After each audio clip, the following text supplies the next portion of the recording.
Welcome to the car seat, where we talk about our discussions as part of the Regulators Forum. The Regulator Forum has been established for regulators to talk about their experiences and to interchange with the world of research, in particular with car research. So last meeting we spoke about regulatory performance and to contribute and to consider what we discussed, we welcome here Julien Etienne from CAR, who has done a lot of work on regulatory enforcement. Our discussion last time was on regulatory performance. Julien, what do you think what is regulatory performance?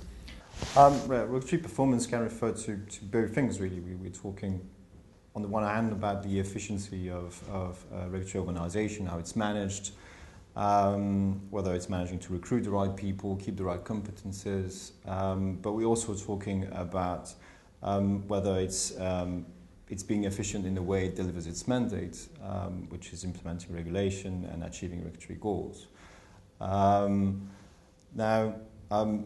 Within that, there are a number of reasons why we should be interested in that sort of issue of evaluating regulatory performance. One is that, evaluating regulatory performance is really important for accountability issues, to give account to the taxpayer, but also practical principles, various audiences of the agency. Regulatory performance is also interesting in terms of a learning process. Many regulators try new things, especially in this country. They innovate a lot. The fact that they might evaluate how it works or doesn't work is really important, so that we might then implement the stuff that works elsewhere. And who knows, maybe by trying to fix things, they might make things worse. So you definitely want to know about this. I think there's a third dimension that is really quite salient at the moment in terms of regulatory performance and evaluating regulatory performance, and it's a considerable pressure to cut services in regulation in the UK. Demonstrating regulatory performance in that context, it can be a way for regulatory authorities, especially at the local level, I'm thinking about the local level especially, to demonstrate that they're relevant, that they're actually delivering some kind of service, and therefore they shouldn't be cut. What do you think are the difficulties for regulators in identifying what matters for performance? I think one of the difficulties is the fact that performance is such a loaded issue. It's such a huge particle pressure to demonstrate performance on the one hand. So particle pressures come in different directions. There's also stakeholder pressures. So identifying what matters is also about identifying who you need to please. That can be really difficult because there might be many different stakeholders. I think another issue is about who you want to be, what you want to be perceived like as an agency. The way you report on your performance, the way you produce performance data, it affects very much the way you're going to perceive. Are you producing performance of your expertise, how experts are contributing to your decisions, and therefore you're going to be perceived as really a scientific, science-based organization, or are you more into reporting on how effective you are at communicating to the public, and therefore you're a communicator, an organization that's very much into public engagement and so on, but also trying to shift attitudes and all these things. So it's a very different thing. And you see that certain regulators don't have such a settled identity. So perhaps because they might be themselves a producer of a merger between different entities in the first place. And therefore, trying to find out what's important for them is also an exercise in identity construction. And in that respect, it can be a very long and conflicted process. And I mean, one of the key things which was discussed at the Regulator Forum was that regulators often felt they were not confident in saying that particular interventions had led to particular effects. Yeah. I mean, why do you think, do we not know better about why certain interventions have an effect or not? Well, it is undoubtedly a very difficult issue because so many other things are happening at the same time as regulation that trying to single out the actual causal effect of regulation from everything else is extremely difficult.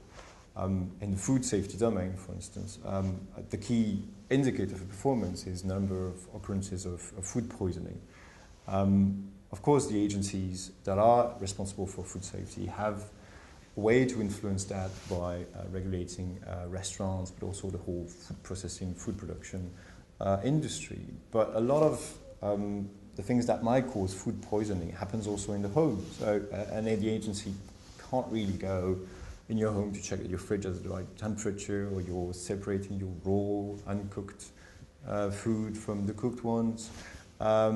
So this is happening, and then there's no way an agency that's responsible for that kind of issue can have a grasp of it. So then looking at the aggregate data and trying to say this is actually our doing or not is extremely difficult. A second issue which is linked to that one is access to data.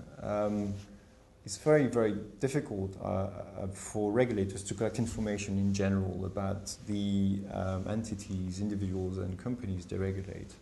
And data is really important when it comes to demonstrating performance. So trying to document performance of businesses before and after intervention is extremely time consuming. And you can't obviously rely on businesses to self-report that information completely and truthfully to regulators. It's already difficult for the positive performance because it's just a burden for them to send back information, and the negative performance is just bringing attention to them that they don't necessarily want that level of attention. So that's really a big issue. And I think to add to all of this, evaluation requires resources. That's an implication of what I've just said, actually. And regulators have limited resources and they have less and less resources, in fact. So being able to demonstrate impact is really, really difficult. One of the key issues in performance management and performance measurement is that it distorts behaviors that the targets game, manipulate, and so on. So what can be done to reduce these kind of unintended consequences? It's a very difficult question in the sense that, when we start diving into those unintended consequences of whatever regulators do, the solutions they find often create their own set of unintended consequences. So there's sort of a snowballing effect there.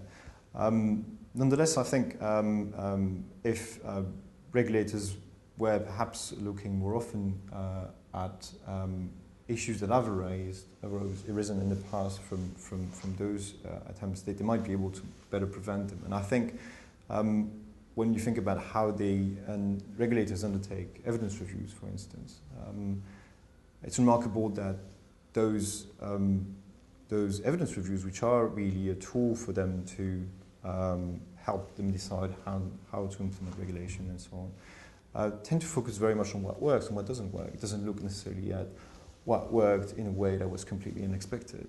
And it's a completely different set of questions. And I think it's probably a very unsatisfactory answer, but I think if regulators were more attentive to unintended consequences in the first place, then that might be already a good first step in the right direction. Julien, thank you very much.